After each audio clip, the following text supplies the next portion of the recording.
У войны не женское лицо. Это выражение стало привычным. Но война, битва, как и слава, честь, совесть, победа – слова женского рода. Особая трагичность войны в том, что женщина, призванная рождать жизнь, на войне эту жизнь убивает. Но когда весь народ противостоит захватчикам родной земли, женщинам тоже приходится воевать. В год 75-летия победы в Великой Отечественной войны и году патриотизма Республики Саха-Якутия Тамторский народный театр имени Максима Ивановича Заблоцкого подготовил аудиомонтаж из эпизодов книги «У войны не женское лицо» Светланы Александровны Алексеевич. На фронтах Великой Отечественной войны сражались вместе с мужчинами 800 тысяч женщин. В книге перед нами предстают не вымышленные герои, а настоящие участники Великой и страшной войны. Мы знакомим вас с героинями повести Светланы Алексеевич «У войны не женское лицо».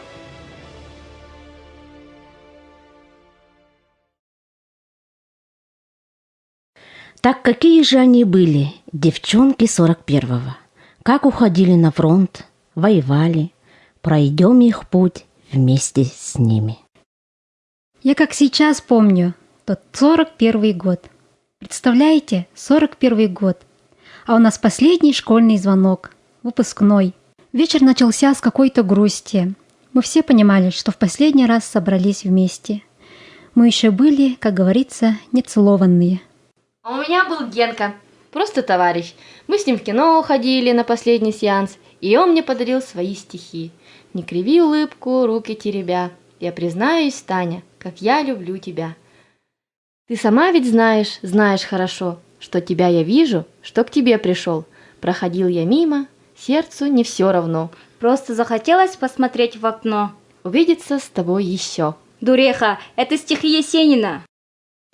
Наташа, оживленная и тревожная, широко раскрытыми испуганными глазами, смотрела вокруг себя. Где бы она ни была, с кем ни говорила, она чувствовала на себе его взгляд. Я много раз перечитывала эти строки романа, представляла себя на первом балу. А как же иначе? Ведь я готовилась стать артисткой. Что это за профессия, артистка? Несерьезно. А я все равно хотела быть артисткой, как Орлова. Рассвет. И каждый из нас загадал свое заветное желание. Мы рождены, чтобы сказку сделать былью. Внимание! Говорит Москва! Говорит Москва! Заявление советского правительства. Граждане и гражданки Советского Союза. Сегодня, 22 июня, 4 часа утра, без объявления войны, германские войска напали на нашу страну. Лето. Последний мирный день. Вечером мы были на танцах, нам по 16 лет. Мы ходили еще компанией, проводив вместе одного, потом другого. У нас не было, чтобы отделился кто-то парой. Идем, допустим, 6 мальчиков и 6 девочек. И вот, уже через 2 дня этих ребят, курсантов танкового училища, которые провожали нас с танцев, привозили коллегами в бинтах. Это был ужас. Если услышу, кто-нибудь смеется, я не могла и простить этого. Как можно смеяться? Как можно чему-то радоваться, когда такая война? Скоро отец пошел в ополчение. Дома остались одни малые братья и я. Братья были 34-38 года рождения. Я сказала маме, что пойду на фронт. Она плакала. Я удрала из дому, написала ей из части. Оттуда она вернуть меня уже не могла. Девчонки 41-го.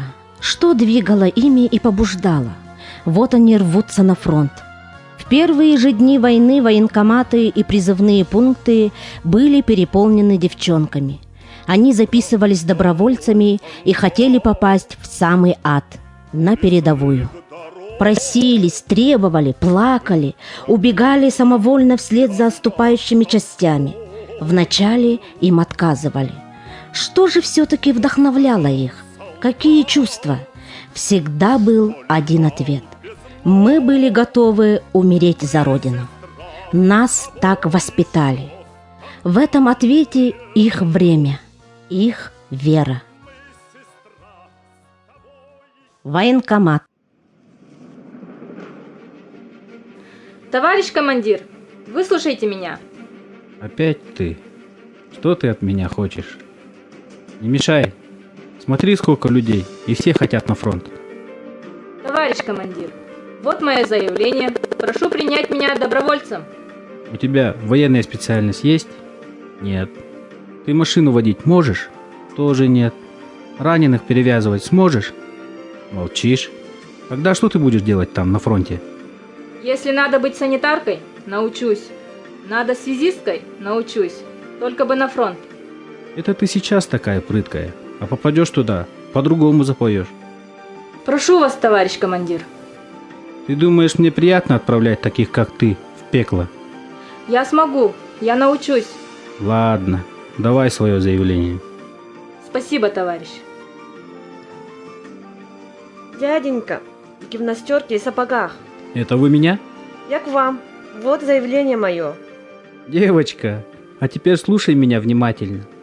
Если ранят бойца, ты сможешь его перевязать? Смогу.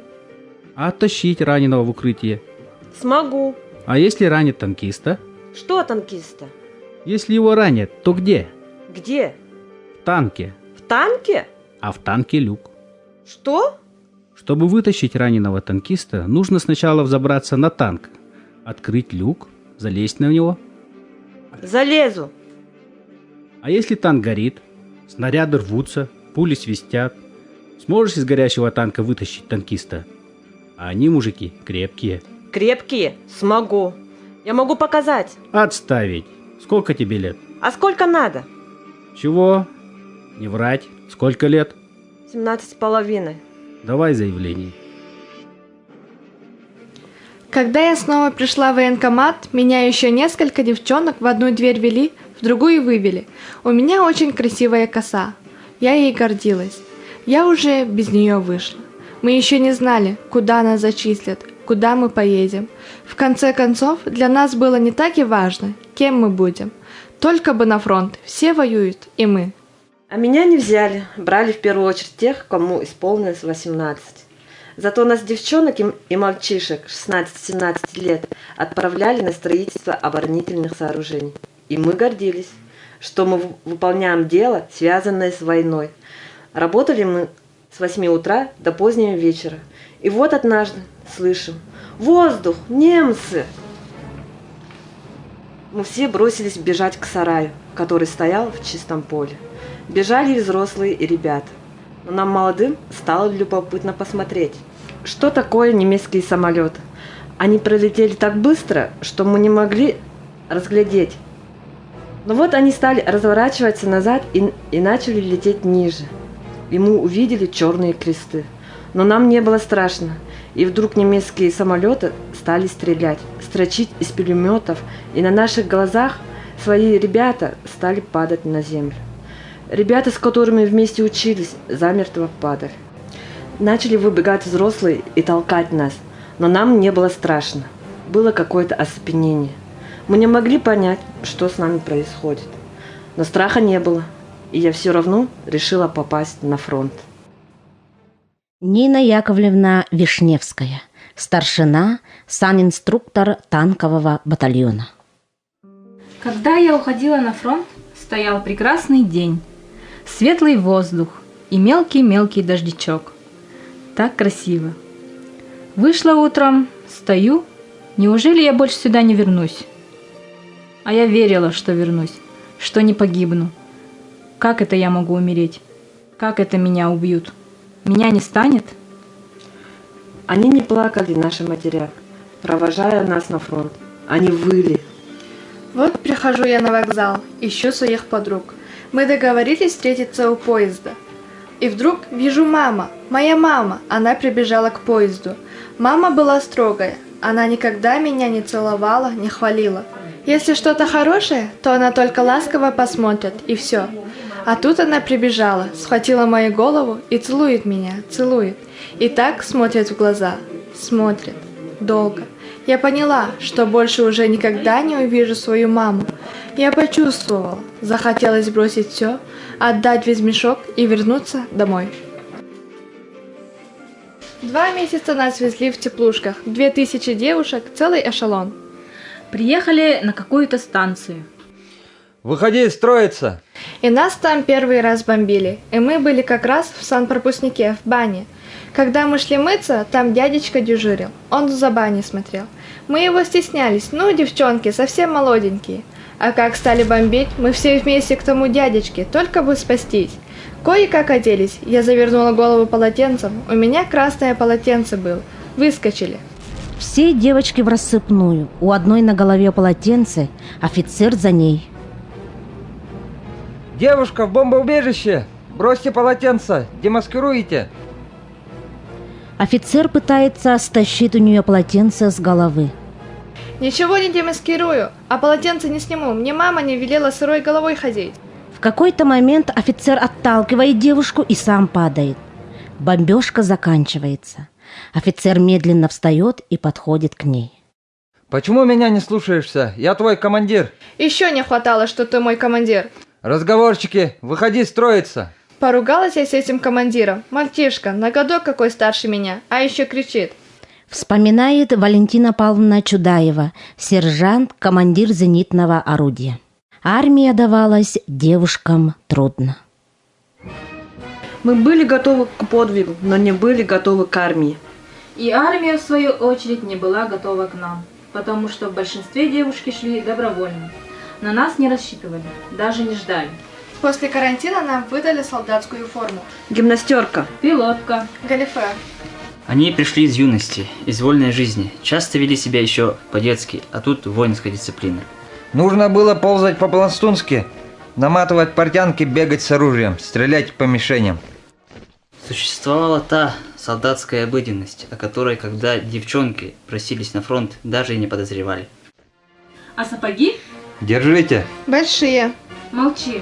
Надо брать на 1-2 размера больше, чтобы не терять времени, а быстро собраться. За 5 минут и обуться, одеться и встать в строй. А я в роте по своему росту и комплектации оказалась самой маленькой.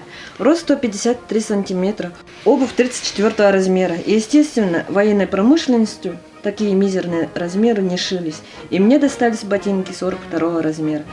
Надевала и снимала их, не расшнуровывая через голенищ. Тяжелые, и я в них ходила, волоча ноги по земле. От моего строевого шага по каменной мостовой высекались искры, и ходьба была похожа на что угодно, кроме строевого шага. Страшно вспомнить, каким мучительным был первый марш. Поблажек нам никто не давал, давали только 2 часа на отдых. Мы в это время писали родным письма. Девочки, у кого есть бумага? Писать только не размазывать. Мамочка моя милая, у меня все хорошо. За меня не беспокойся, мы обязательно победим.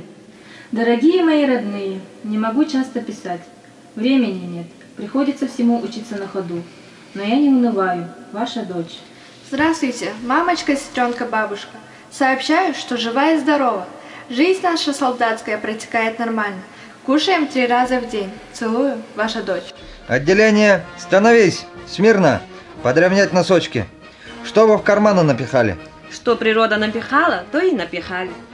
Боец Смирнова, ко мне. Товарищ командир, боец Смирнова явилась.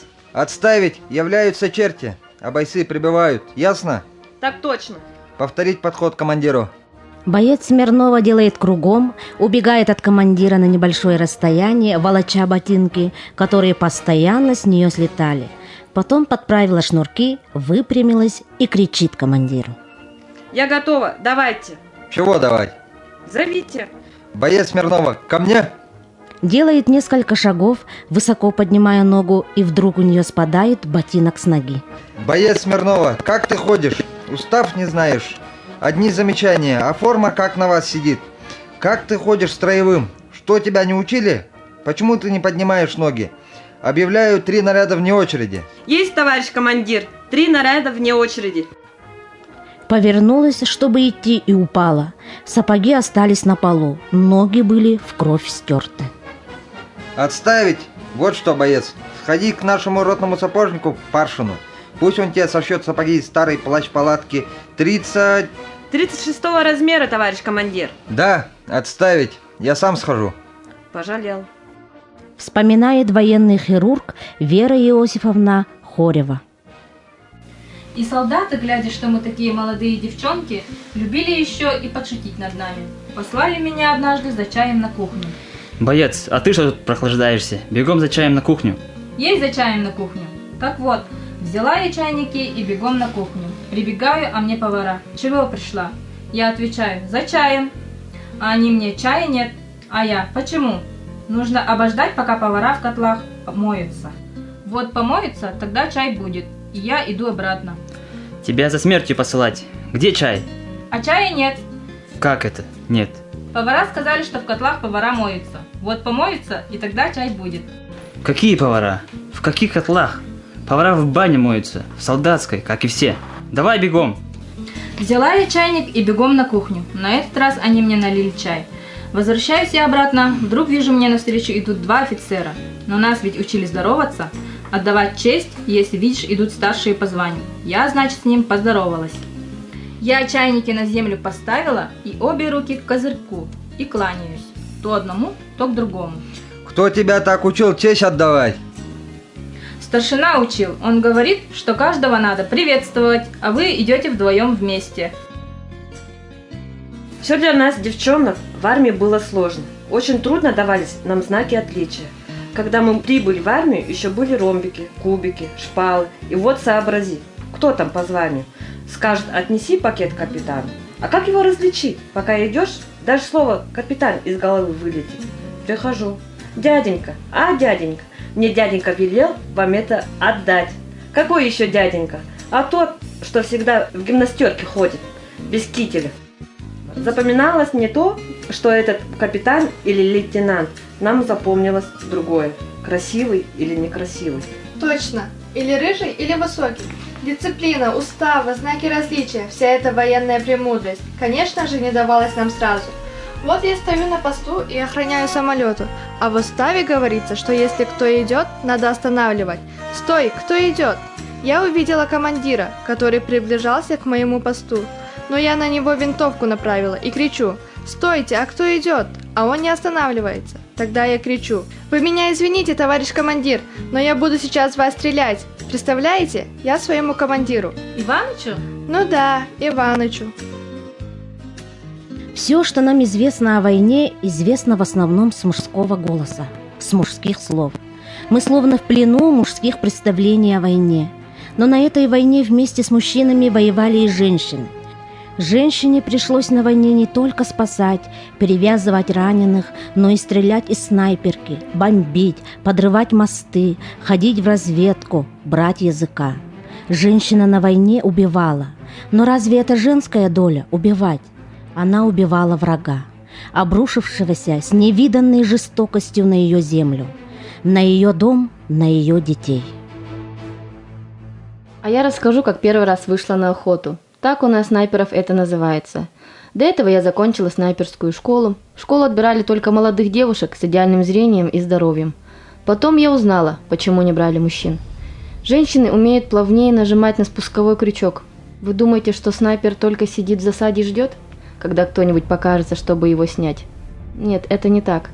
Первейшей задачей для нас – определить важность цели.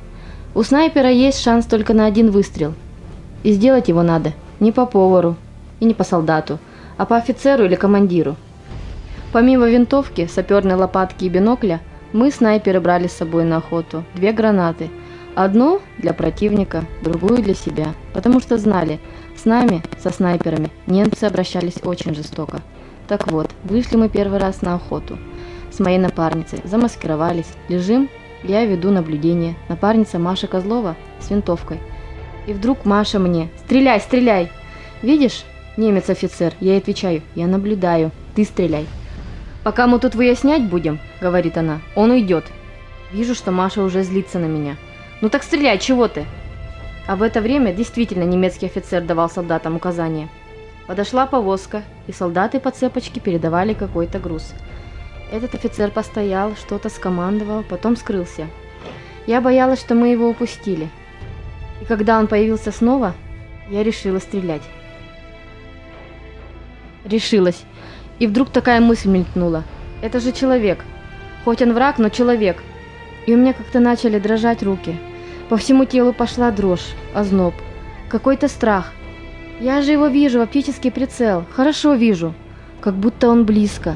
И внутри у меня что-то противится. Не дает, не могу решиться. Но я взяла себя в руки. Нажала спусковой крючок. Он взмахнул руками и упал. Убит он был или нет, я не знаю. Но меня после этого еще больше дрожь взяла. Какой-то страх появился. Я убила человека? Стала плакать. Когда по мишеням стреляла, ничего. А тут я убила какого-то незнакомого мне человека. Воспоминания ефрейтора-снайпера Марии Ивановны Морозовой. Она имеет 11 боевых наград, на ее снайперском счету 75 убитых.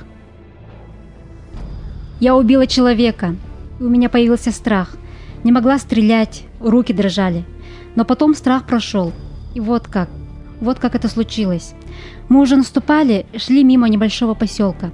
И там, около дороги, увидели барак или дом, невозможно было уже разобрать, но все горело. Сгорело уже, одни черные камни остались, угольки. Многие девочки не подошли, а меня как потянуло. В этих углях я нашла человеческие кости, среди них звездочки обгоревшие. Это наши раненые или пленные сгорели. После этого, сколько я не убивала, мне уже не было жалко, как увидела эти черные косточки. Клавдия Григорьевна Крохина, старший сержант-снайпер. Есть статистика потерь среди медиков переднего края. Они занимали 2-е место после потерь стрелковых батальонов пехоты. Что такое, например, вытащить с поля боя раненого бойца и ни одного? Медсамбат, 1942 год. Забирайся, голубушка, там машина пришла. В госпиталь раненых повезешь. Быстро, что стоишь как неживая? Жалко? Жалко. Мне жалко. Давай вместе будем плакать. А кто работать будет? Товарищ военврач, вас там женщина спрашивает. Разберемся. Она поедет с ранеными. Помоги ей. Туда и обратно. Держи. Врач отдает сестре документы, они уходят. Врач садится за стол, перебирает медкарты, а в это время входят девушки в военной форме с вещмешками. Катя! Катюша! Маша! Тамара! Вот заразы! Вы где были? Мы же вас потеряли, как сбежали из госпиталя и все.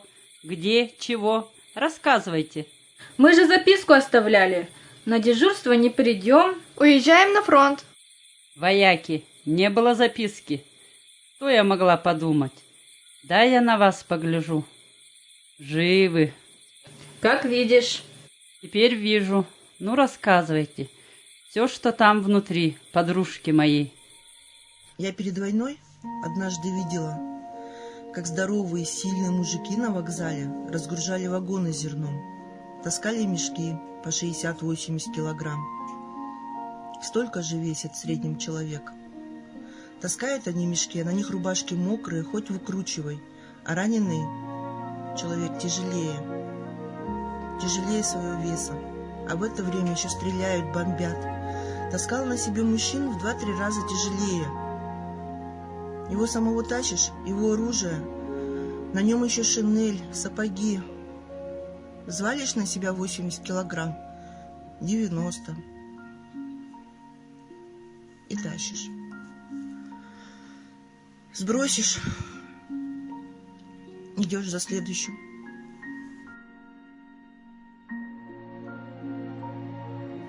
И опять. Во мне самой-то 40 килограмм балетный вес. Бывало, немцы нас атакуют по 8-7 раз в день. До сих пор помню, как к одному подползла, а у него рука совсем перебита. болтается на кусочках, на жилках, в кровище весь. Ему нужно срочно отрезать руку, чтобы перевязать, иначе никак. А у меня нет ни ножа, ни ножниц. Ползла, пока дуреха из сумки, они выпали. Что делать? И я зубами грызла эту мякоть, перегрызла, забинтовала. Мария Селиверстовна Божок, медсестра. Тащу я 2 раненых. Это уже в Сталинграде. Одного протащу, оставляю, потом другого. И так тяну их по очереди, потому что очень тяжелые раненые. Их нельзя оставлять. У обоих, как это проще объяснить, высоко отбиты ноги. Они истекают кровью. Тут каждая минута дорога. И вдруг, когда я подальше от боя отползла, меньше стало дыма. Вдруг я обнаруживаю, что тащу одного нашего танкиста и одного немца. Я была в ужасе. Там наши гибнут, а я немца спасаю. Я была в панике. Там, в дыму, не разобралась. Вижу, человек умирает, кричит. Они оба обгоревшие, черные-черные, одинаковые. А тут я разглядела чужой медальон, чужие часы, все чужое. Эта форма проклятая. И что теперь? Тяну нашего раненого и думаю, возвращаться за немцем или нет. Я понимаю, что если я его оставлю, то он скоро умрет от потери крови. И я поползла за ним. И я продолжала тащить их обоих, спасать жизнь. Не может быть одно сердце для ненависти, а второе для любви. У человека оно одно, и я всегда думала о том, как спасти мое сердце. Тамара Степановна Умнягина, гвардии младший сержант, санинструктор. Я не могла идти к операционному столу. Меня трясло. И тут мне вспомнилось, как на станции в Жемеринке мы попали под страшную бомбежку. Состав остановился, и мы побежали. Замполит наш, вчера ему вырезали аппендицит, а он сегодня уже бежал. Всю ночь сидели в лесу, прятались, а состав разнесло в щепки. Под утро на бреющемся полете немецкие самолеты стали прочесывать лес. Куда денешься? В землю как крот не полезешь. Я вхватила березу и стою. Ох, мама, мамочка, неужели я погибну? Выживу, буду самым счастливым человеком на свете. Кому потом не рассказывала, как за березу держалась, все смеялись. Ведь что было в меня попасть? Стою во весь рост, береза белая. И я поняла, что я все-таки должна идти. И вот уже через 5 я стояла у операционного стола. И пошло. Оперируешь сутками. После чуток подремлешь. Быстренько протрешь глаза, умоешься и опять за свой стол. В начале войны награждали скупо. Наградами не разбрасывались. Вытащить раненого надо было вместе с его личным оружием. Первый вопрос в медсанбате – где оружие? В начале войны его не хватало. Винтовку, автомат, пулемет – это тоже надо было тащить. В 1941-м был издан приказ номер 281 о представлении к награждению за спасение жизни солдат. За 15 тяжело раненых, вынесенных с поля боя вместе с личным оружием, медаль за боевые заслуги. За спасение 25 человек – орден Красной Звезды. За спасение 40 человек – орден Красного Знамени. За спасение 80 человек – орден Ленина. Женщины шли на фронт не потому, что им хотелось убивать. Это была необходимость для Родины, для народа. И почти каждая девушка стремилась попасть на передовую, на передний край. Осень, 1942 год. Штаб саперных войск. Прибыли, орлы? Товарищ майор. Отставить. Вот и хорошо, что прибыли. И куда мне вас определить? Может, при штабе оставить? Но, товарищ майор, нас направили, чтобы быть командирами саперных взводов. Мы хотим на передовую. На передовую? А вы знаете, сколько живет командир саперного взвода? Командир саперного взвода живет 2 дня. Знаем, поэтому и хотим на передовую. А вам известно, скольким сапером кишки на деревья намотало?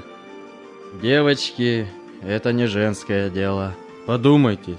Оставайтесь здесь. Только на передовую. Неужели вы не понимаете?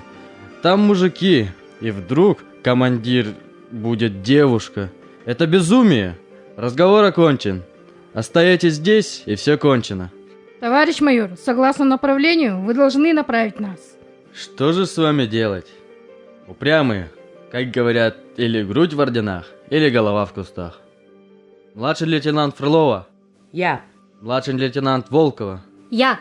Кругом марш! Теряем таких девчонок. Какой дурак их сюда прислал? Неужели у нас нет мужиков, которые смогли выполнить то, для чего их сюда прислали? А через месяц на одной из проселочных дорог мы увидели убитую девушку. Узнать ее было трудно. Она подорвалась на мине, спасая молодых солдат. Это была младший лейтенант Фролова. А еще через год командиру саперного взвода, младшему лейтенанту Станиславу Петровне Волковой, вручили орден Красной Звезды. И солдаты ее взвода, которые сначала встретили ее с насмешкой и злобой, несли своего командира на руках. Так они уважали своего командира. Для саперов война кончилась через несколько лет после войны. Они воевали дольше всех. Кончилась война, а мы еще целый год разминировали поля, озера, речки. Войну все сбрасывали в воду. Главное было пройти, успеть вовремя к цели. А теперь надо было думать о другом, о жизни. Для саперов война кончилась через несколько лет после войны. Они воевали дольше всех. А что такое ждать взрыва после победы? Не расскажу, не сумею. Нет, нет, смерть после победы – самая страшная смерть, самая бессмысленная, невыносимая. Так вот, в подарок к Новому году, в 1946 году, мне выдали 10 метров красного сатина. Я посмеялась. Ну зачем он мне? Разве после демобилизации? Пошью себе красное платье. Платье победы. Как в воду глядела. Скоро пришел приказ о моей демобилизации. Как водится, мне устроили в своем батальоне торжественные проводы. На вечер офицеры преподнесли в подарок большой, тонкой вязки синий платок. Этот платок я должна была выкупить песней о синем платочке. И я им весь вечер пела. А в поезде у меня поднялась температура. Распухло лицо, рот не раскрыть.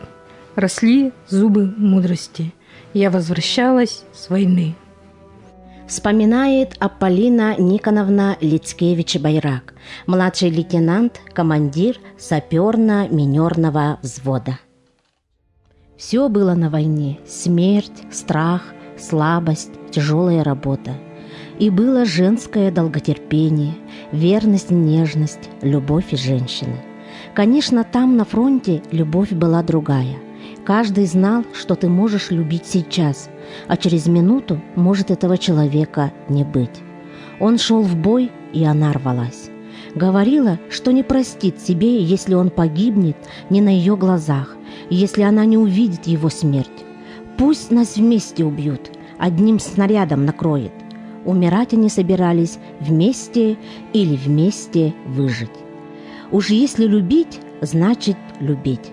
Во всяком случае, неискренности там не могло быть, потому что очень часто фронтовая любовь кончалась фанерной звездой на могиле.